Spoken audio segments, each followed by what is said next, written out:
Hey everyone, my name's Nicole and I'm going to be going over with you Reminders of Him by Colleen Hoover. That way you can decide if you want to buy it or not. This one is the paperback option and I absolutely love Colleen Hoover. If you've read any of her books, you know how good her writing is.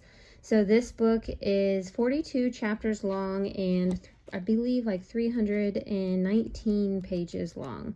This is what the font looks like on the inside, and it's just a story about a girl who gets into some trouble. She goes to prison, but she's pregnant, so she has to give birth to her daughter, and then when she gets out of prison, she goes and finds her. So I'm not gonna give you any more details. I don't want to spoil anything, but definitely recommend this book. I loved it. I just finished it last night.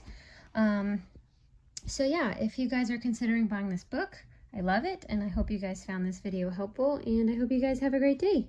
Thank you.